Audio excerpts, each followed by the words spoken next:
Olá, alunos do quinto ano, tudo bem com vocês? Eu sou a professora Camila e hoje teremos a nossa aula de número 26 da disciplina de matemática. Vamos dar continuidade aí ao estudo sobre medidas de comprimento, então essa é a parte 2. Os objetivos da aula então são recordar-se do conceito de medidas de comprimento, contextualizar historicamente as primeiras formas de medir a distância entre um ponto até outro, compreender como são usadas as medidas das unidades, pé, polegada, palmo e ano e segundo luz. Então vamos lá. Materiais que vocês vão precisar: lápis, caneta, borracha, caderno e quem tiver régua pode estar utilizando também. Vamos dar uma retomada. Então, na aula passada, você estudou sobre as medidas de comprimento, percebendo que essas são utilizadas para medir a distância de um ponto até outro. E na aula de hoje, você vai estudar sobre outras medidas de comprimento que são utilizadas em situações mais específicas. Então, na aula passada, vocês viram ali sobre os metros, os seus múltiplos, submúltiplos, né? O hectômetro, decâmetro, centímetro, milímetro e assim por diante. E hoje a gente vai estar trabalhando sobre algumas unidades mais específicas que estiveram bem presentes aí na história, nas civilizações antigas. Então, começando sobre as civilizações antigas. Atualmente, dispomos de diversos instrumentos para medir. A fita métrica, por exemplo, pode ser utilizada para medir circunferências por ela ser maleável. Então, eu quero medir a circunferência da minha cintura, por exemplo, eu vou utilizar a fita métrica. A circunferência de uma bola, por exemplo, vou utilizar a fita métrica. Porém, na antiguidade, isso não estava disposto para a humanidade. E com a prática do escambo, lembra que era o escambo, né? Essa troca aí de produto e serviço, então a pessoa fazia um serviço para outra e recebia, né, um objeto como pagamento. Começou a surgir a necessidade de um sistema de medição que fosse padrão, adequado para todos. Além disso, o homem percebeu que para sua medição fazer sentido era necessário que tivesse de acordo com as medições executadas pelos outros homens, tornando necessária a adoção de padrões que reproduzem as unidades de medida. O que é o padrão? Aquilo que é igual para todos. Se eu for fazer uma medição aqui, né? Se eu for mostrar a minha régua aqui, ela tem 30 centímetros. O 30 centímetros que é para mim a minha régua, a régua de vocês, se ela tem 30 centímetros, ela vai ser do mesmo tamanho. Por quê? Porque é uma medida padrão. Não é que para mim 30 centímetros é um tamanho e para você é outro. Ok? Então, aqui começou-se a ter essa necessidade de ter uma medida padrão. Porque já se fazia algumas medições, mas não era padronizado. Então, eles utilizavam basicamente o quê? O corpo. Então, para medir comprimentos, o homem utilizava o próprio corpo como referência. Foi assim que surgiram a polegada, o palmo, o pé, a jarda, a braça e o passo.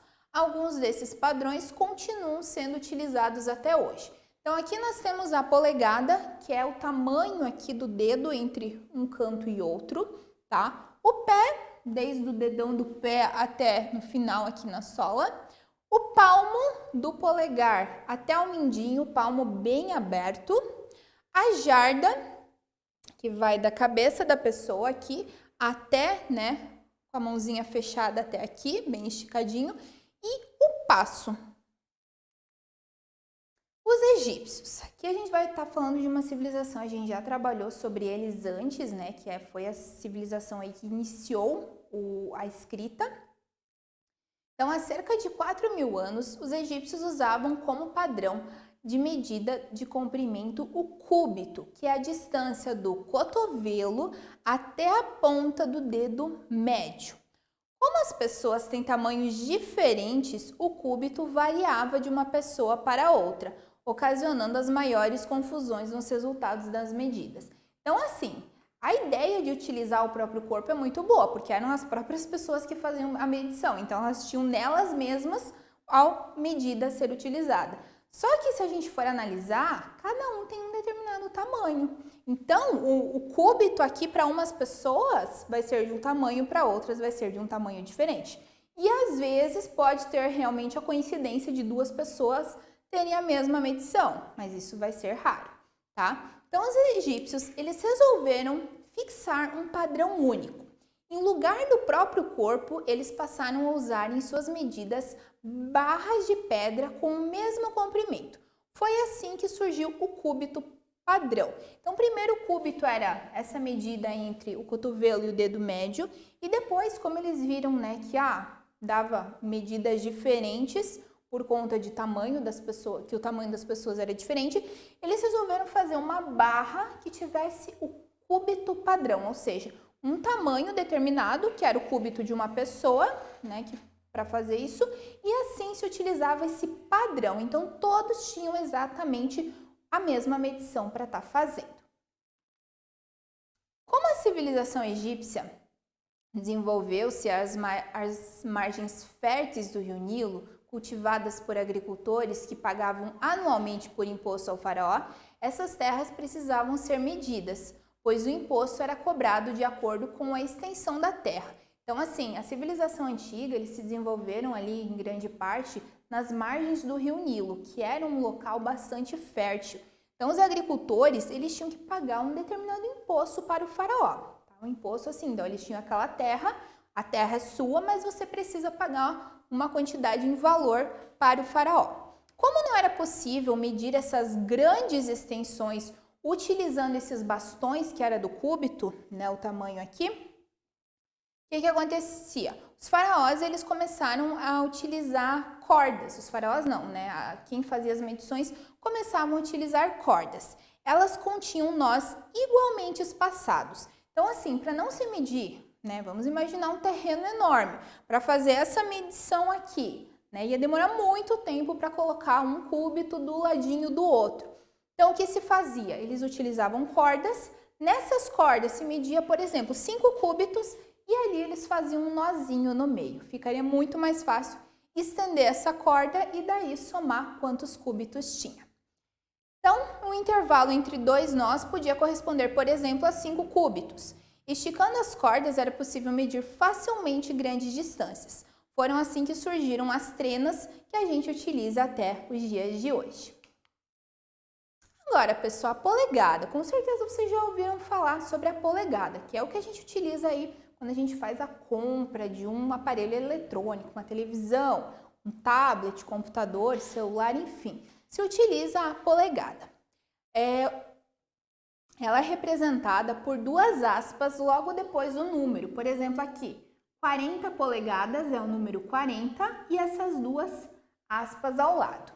Uma polegada, ela vale 2,54 centímetros, ou seja, 2 centímetros completos, 5 milímetros e ainda 4 risquinhos ali entre 1 milímetro e outro, que nem não existe na régua, mas a gente consegue imaginar. Detalhe, como que eu meço? O que é a polegada aqui? É a medição entre essa ponta aqui até na outra, tá? O palmo.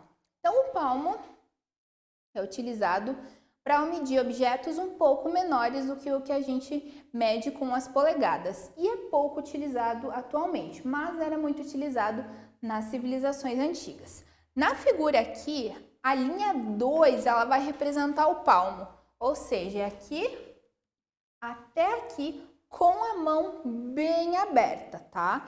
Um palmo ele corresponde a 22,86 centímetros. Agora, gente, esse palmo, claro, é um palmo padrão, não é que todas as pessoas têm essa medição. Vocês vão pegar a mãozinha de vocês, podem colocar sobre a mesa ou sobre o caderno e façam a medição dela. Então, assim, coloquem lá, deixem a mão bem aberta, tá? Então, vocês podem fazer, eu vou fazer assim, ó, um risquinho aqui, um risquinho aqui. E aí, vocês podem pegar a régua de vocês para ver quanto que seria o palmo de vocês. O meu aqui fechou 18 centímetros, tá? Então, aqui a gente vê que o palmo padrão, ele é bem maior. O pé, ele é utilizado para se situar quanto à altura de um avião, então, uma medida utilizada aí mais por pilotos. Para representar uma distância medida em pés, a gente coloca o número seguido de 1 uma aspa só. Essa é a diferença dos pés e das polegadas. Então, por exemplo, se eu tenho esse número aqui e esse número aqui, como que eu leio esse? 30 polegadas e esse 30 pés. O pé ele corresponde a 30,48 centímetros, tá? 30 centímetros, 4 milímetros e mais 8 décimos ali de 1 milímetro. O ano-luz. Aqui a gente vai adentrar um pouquinho sobre a questão da medição se tratando de espaço. Então, o ano-luz é a unidade de medida utilizada pelos astrônomos para realizar a medição do espaço. Um ano-luz é a distância percorrida pela luz em um ano. É definido por quão longe um feixe de luz viaja em um ano. Uma distância com esse número basiquinho aqui, 9 trilhões, 460 bilhões, 730 milhões, 472 mil, 580 quilômetros e 800 metros. Então, assim, por que é utilizado o ano-luz? Por essa razão aqui. A luz é o material mais rápido em movimento no universo. Ela viaja a uma incrível velocidade de cerca de 300 mil quilômetros por segundo. Então, como o nosso universo, né, é infinito, a gente não consegue medir ele exatamente, essa unidade aqui, o ano-luz, o segundo-luz, é utilizada porque é o modo mais simples de se fazer as medições, por exemplo, entre um planeta e outro. A distância para a galáxia mais próxima nossa, né, só para vocês terem uma ideia, a nossa seria a Via Láctea, a galáxia mais próxima seria a galáxia de Andrômeda, é de 21 quintilhões de quilômetros. Então, aqui a gente tem o número, olha só que número mais extenso. Esse é um número muito grande e fica difícil de escrever e de interpretar. Assim, os astrônomos usam outras unidades de distância, que seria ali o ano-luz, o segundo-luz, o dia-luz. O segundo-luz. Para facilitar o entendimento, então a gente vai utilizar uma medida um pouquinho mais simples do que o ano-luz. A gente tem outros derivados do ano-luz, como por exemplo o segundo-luz, que vale 300 mil quilômetros. Para se ter uma ideia, para chegar na Lua, né, entre a Terra e a Lua, leva-se 1,25 segundo luz, 1 segundo e 25 centésimos de segundo luz para se chegar até lá. Então, assim, gente, para vocês verem quanto é esse tempo, né, terem exatamente esse tempo, vocês vão entrar lá nos slides e clicar nesse link aqui, ok? Ali vocês vão ver bem a Terra e a Lua e esse 1,25 segundo luz. Exatamente o tempo que está ali seria, né, essa medição aqui. Um detalhe bem importante para não gerar confusão.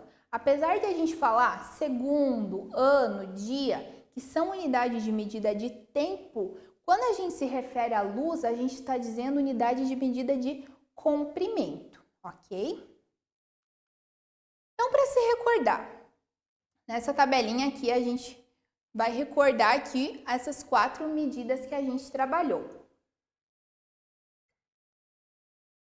Então, a polegada, marquem lá no caderno, 2,54 centímetros, o palmo, 22,86 centímetros, o pé, 30,48 centímetros, e o segundo luz, né, a gente fecha ali para ficar mais simplificado, 300 mil quilômetros. Segundo luz, tá? Não ano-luz. Agora alguns desafios, gente. Lá no caderno de vocês vão estar realizando e daí a gente volta para estar conferindo. Um televisor com 60 polegadas tem quantos centímetros? Façam lá o cálculo. Polegada, 2,54. Que conta que vocês têm que fazer? Se um terreno tem de lado 20 pés, quanto ele mede? Olhem lá o pé, 30,48 e façam o cálculo. Pessoal, então, o que a gente vai fazer aqui? Se um televisor tem 60 polegadas, se cada polegada vale 2,54, então Então, vou fazer 2,54 vezes 60. Uma dica bem interessante, quando eu tenho zero terminando aqui na multiplicação, o que eu faço? Eu não preciso fazer 0 vezes 4, 0 vezes 5, 0 vezes 2. Posso simplesmente abaixar o número 0 e pronto. E agora eu só faço 6 vezes o resto. Então, 6 vezes 4, 24. 6 vezes 5, 30. Mais 2, 32. 6 vezes 2, 12. Mais 3, 15. 152, aqui o zero tá, mas quando a gente trata de números decimais, que são esses numerozinhos que estão depois da vírgula, o zero quando tá ali no final, eu posso esquecer, tá bom? Eu posso excluir. Então, 152 centímetros e 4 milímetros teria esse televisor. Agora, na segunda, se um terreno tem lado 20 pés, quanto ele mede? Que conta que eu vou fazer? 30,48 vezes 20 pés vezes 20. Mesma ideia, não preciso fazer o zero vezes todos, posso simplesmente abaixar de zero. 2 vezes 8, 16. 2 vezes 4, 8, mais 1, 9. 2 vezes 0, 0. 2 vezes 3, 6. Quantos números depois da vírgula? 2, 2. 609,6. Lembrando, o zerinho aqui eu posso tirar, tá? Então, são esses os resultados, pessoal. Então, agora que vocês concluíram aí os estudos de vocês vão estar realizando mais alguns exercícios para intensificar o conhecimento. Espero que tenham gostado dessa aula e bons estudos!